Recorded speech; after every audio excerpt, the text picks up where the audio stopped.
चमकपुर गांव में गोपाल नाम का एक लड़का रहता था।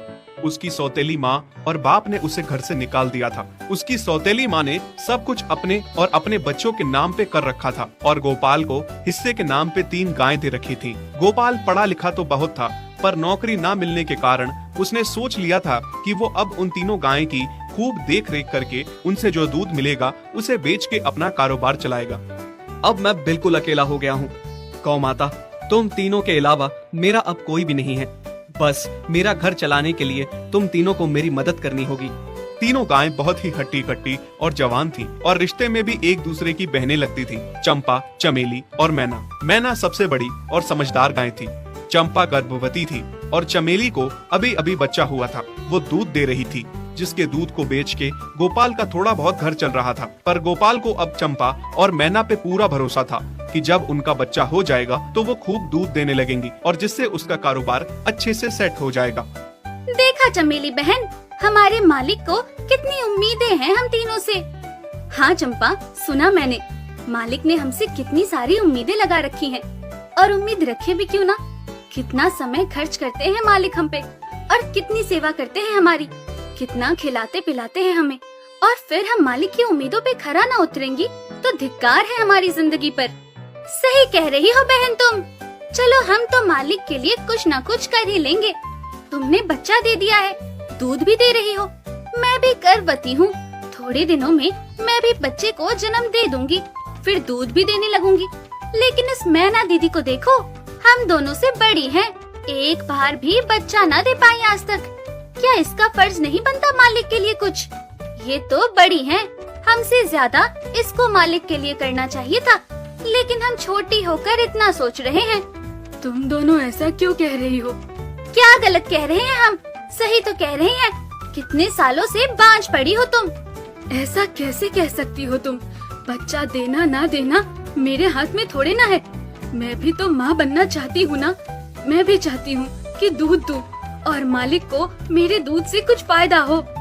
अरे तुम क्या बच्चा दोगी जो इतने सालों से नहीं दे पाई? तुम ये ख्वाब लेना बंद करो कि तुम बच्चा दोगी और तुम्हारे दूध से मालिक को कोई फायदा होगा। दोनों छोटी बहनें बड़ी बहन मैना की बेबसी का मजाक उड़ाती हैं और उस पे हंसती हैं। इस बात से मैना बहुत दुखी होती है और रोती है कि उसी की बहनें उसको दिलासा देने की बजाय उसे ताने मार रही हैं, उसका मजाक उड़ा रही हैं। फिर एक दिन गोपाल का पड़ोसी उससे कहता है, अरे गोपाल, तुम्हारी 2 गायें तो ठीक है, एक गाय का क्या है? उससे तुम्हें कोई फायदा नहीं है, बेच क्यों नहीं देते उसे? अरे नहीं नहीं भाई साहब, बेचना क्यों उसे? अभी बच्चा नहीं दे रही तो क्या पता कल वो बच्चा दे दे। कोई भी काम जल्दबाजी में नहीं करना चाहिए। अरे नहीं गोपाल, मेरे कहने का ये मतलब था कि तुम्हें अपना कारोबार जल्द खड़ा करने की जरूरत है, क्योंकि तुम्हारे घर वालों ने तुम्हारे साथ जो कुछ भी किया वो बहुत गलत था। अब तुम्हें जो भी करना है अकेले ही करना है। आगे शादी भी तो करनी है तुम्हें, उसके लिए भी खूब पैसा कमाना पड़ेगा। जब तुम्हारी सारी गायें दूध देंगी तभी तो कारोबार अच्छा चलेगा ना। हाँ, बात तो तुम सही कह रहे हो भाई। मेरी मानो तो तुम अपनी गायों को क्रॉस करवा के देख लो, शायद उससे बच्चा हो जाए। हाँ, ये सुझाव तुमने सही दिया, मैं कल ही ऐसा कर लेता हूँ। सुना तुमने मैना बहन मालिक की बातों को? कितना परेशान है मालिक तुम्हारी वजह से। पर तुम्हें तो कोई बात कह ही नहीं सकते, झट से बुरा जो मान जाती हो तुम। मैना ये सब सुन के बहुत दुखी होती है, पर करती भी क्या, उसके हाथ में कुछ नहीं था। गोपाल ने मैना को क्रॉस करवा के भी देखा, पर उसका भी कोई फायदा नहीं हुआ। गोपाल, जो सुझाव मैंने तुम्हें दिया था, क्या वो तुमने आजमाया?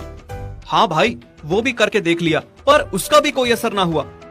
ये गाय किसी काम की नहीं है गोपाल, मेरी मानो तो इसे बेच दो। मैं सोच रहा हूँ एक बार फिर से क्रॉस करवा के देखता हूँ, शायद कोई बात बन जाए। देख लो, पर मुझे नहीं लगता। देखा, इन लोगों को भी पता चल गया, तुम बच्चा नहीं दे सकती, तुम बांझ ही रहोगी। सही कह रही हो तुम दीदी, इतने जतन करने के बाद भी बच्चा नहीं हो रहा तो अब क्या होगा? गोपाल मैना को एक बार फिर से क्रॉस करवा लेता है। दोनों बहनें चंपा और चमेली मैना के बांझपन का मजाक उड़ाती हैं और उस पे खूब हंसती हैं।